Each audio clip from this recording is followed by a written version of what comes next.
যমুনা নদীর উপর দ্বিতীয় সেতুটি যেন সারিয়াকান্দি জামালপুর হয়ে ঢাকার সাথে যদি এই যমুনা সেতুটি করা যায়, সেক্ষেত্রে ৭০ কিলোমিটার রাস্তা কমে যাবে এবং অনেক কর্মঘণ্টা বেড়ে যাবে।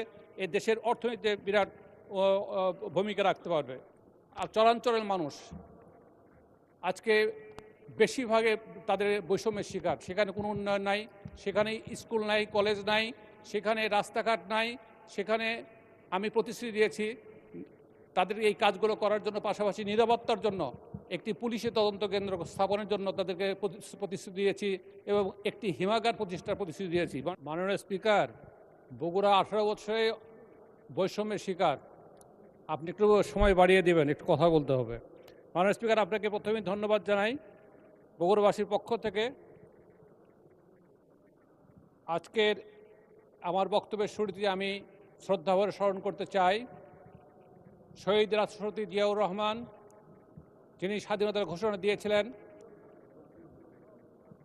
আমি শ্রদ্ধাভরে ঘোষণা করতে চাই আমার প্রিয় নেত্রী দেশনেত্রী বেগম খালেদা জিয়াকে এবং তাদের আত্মার মাগফিরাত কামনা করে আমার বক্তব্য শুরু করতে চাই। মাননীয় স্পিকার,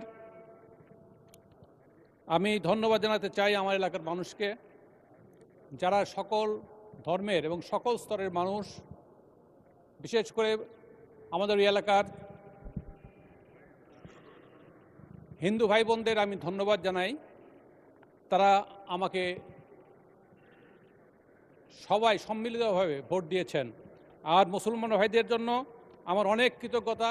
তারা আমাকে ঐক্যবদ্ধভাবে, আমার মনে হয় 1,13,000 ভোটের ব্যবধানে তারা আমাকে বিজয়ী করেছেন। প্রায় কাস্টিংয়ের 75% ভোট আমাকে দিয়েছেন।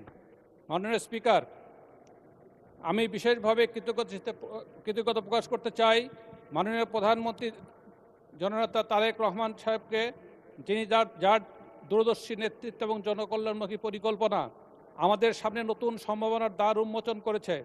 আমি দৃঢ়ভাবে বিশ্বাস করি তার ভবিষ্যৎ পরিকল্পনার সফল বাস্তবায়নের মাধ্যমে বাংলাদেশ একটি স্বনির্ভর ও সমৃদ্ধ রাষ্ট্রে পরিণত হবে। মাননীয় স্পিকার, আমি শ্রদ্ধাভরে আরও স্মরণ করতে চাই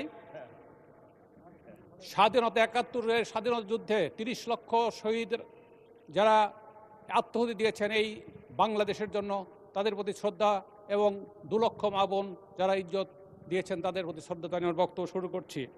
মাননীয় স্পিকার, আমার এলাকার মানুষের কথা কিছু বলতে হবে। আমার এলাকার মানুষ গত 18 বছর তারা কোনো উন্নয়নের ছোঁয়া পায় নাই।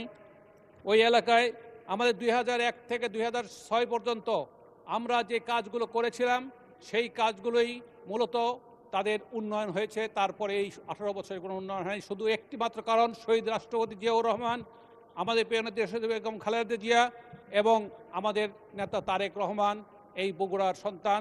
তারা বগুড়াকে ভালোবাসেন, বগুড়াকে লালন করেন, ধারণ করেন। আমার এলাকার মানুষের সর্বপ্রথম সমস্যা হলো নদী ভাঙ্গন। এই নদী ভাঙ্গন থেকে তারা রক্ষা পেতে চায়। এই নদী ভাঙ্গনের কাজ করেছি আমাদের প্রিয় নেত্রী দেশনেত্রী বেগম খালেদা জিয়ার সময়ে 2001 থেকে 6 সাল পর্যন্ত। আমার প্রিয় নেতা আজকের প্রধানমন্ত্রী জনাব তারেক রহমানের তার নির্দেশে এবং তার সহযোগিতায় নদীর কাজ করেছি। আমরা বিশ্বাস করি আমার প্রতিটি ইউনিয়নে আমি তাকে নিয়ে যাওয়ার সৌভাগ্য হয়েছে। তিনি আমার এলাকার জানেন এবং তার এই সরকারের সময়ে তার কাছ থেকে সর্বোচ্চ সহযোগিতা নিয়ে আমার এলাকার মানুষের সেই নদী ভাঙ্গনের কাজে তার স্থায়ীভাবে বাস্তবায়ন করে আমার এলাকার মানুষকে নদী ভাঙ্গন থেকে রক্ষা করতে পারবো। মাননীয় স্পিকার, আমার এলাকায় চরাঞ্চলের মানুষ আজকে বেশিরভাগে তাদের বৈষম্যের শিকার। সেখানে কোনো উন্নয়ন নাই, সেখানে স্কুল নাই, কলেজ নাই, সেখানে রাস্তাঘাট নাই। সেখানে আমি প্রতিশ্রুতি দিয়েছি তাদের এই কাজগুলো করার জন্য, পাশাপাশি নিরাপত্তার জন্য একটি পুলিশি তদন্ত কেন্দ্র স্থাপনের জন্য তাদেরকে প্রতিশ্রুতি দিয়েছি এবং একটি হিমাগার প্রতিষ্ঠার প্রতিশ্রুতি দিয়েছি। মাননীয় স্পিকার, আমি মোকামতলা থেকে আমাদের সোনাতলা হয়ে টেকানি হয়ে সারিয়াকান্দি পর্যন্ত একটি রাস্তা আছে, যেটা সড়কের সেতু মন্ত্রী মহোদয় তার সংরক্ষণ করেন। আমি এই রাস্তাটি আমি প্রশস্ত করে এই রাস্তাটি করতে আমি অনুরোধ জানাচ্ছি এবং মুকান্তলা এবং সোনাতলাতে একটি বাইপাস নির্মাণের জন্য আমি আহ্বান জানাচ্ছি। মাননীয় স্পিকার, আমাদের উত্তরবঙ্গের মানুষের একটা দুঃখ আছে।